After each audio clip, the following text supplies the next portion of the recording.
By some estimates, more than half of our nation's children will not be going back to in-person learning come the fall. How can we get an economy back to normal with that happening? Well, I think we've just done, unfortunately, so many things backwards as a country. I think what we needed to do and what we have to do now is think public health first, public education second, and then reopening the economy. We've gotten those things wildly out of sequence across the country.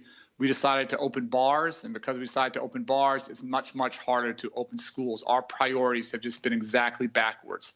And what we're seeing in places like Georgia are just case studies of what not to do. Just unbelievably disturbing what's happening there. But there are health recommendations from experts, including Dr. Fauci. If the case rates are low enough in cities and states, it can be done. Social distance the desks, put on mandatory mask mandates for kids that are above, preschool age, those type of things. Why can't America be more aggressive at that instead of just resorting to online in major places like Chicago? Well, it's not being more aggressive. People absolutely want that, and everybody wants our kids to go back to school. Parents, teachers, the students themselves, all of us. The best thing we can do to give our children a chance to go back to a physical school is to reduce the positivity rates of cases in those communities, get them below 5%. That's only true in 17 states.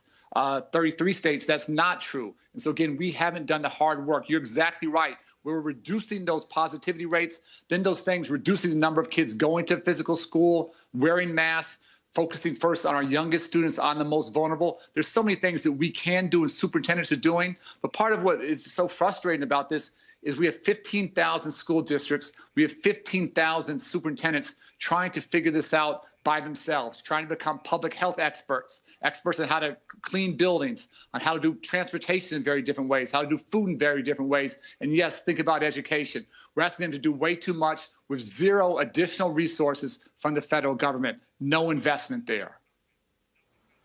Yeah, Arne, New York City, of course, the largest school district in the country, will be in a position to reopen. But I wonder from your perspective, and I'm sure you hear from educators all the time, what about the willingness of teachers to go back into the classroom or the perceived risks that they still feel that they're taking on?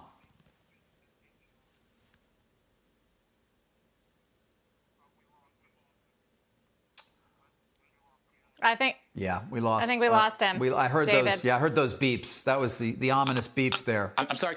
Arne, I believe you're back with us. That's okay. I don't know if you heard the question, so let me repeat it, which was simply about teachers, the educators themselves.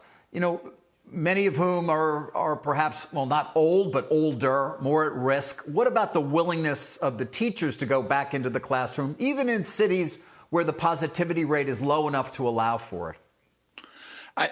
Teachers want to go back to school. They want to, teach be in front of their students, in front of a classroom. They just want to do it safely. And if we can give them that assurance that we can do this safely, the overwhelming majority of teachers will take that. Where they don't feel safe, where they don't feel cared for, that's when they have real fear, real trepidation.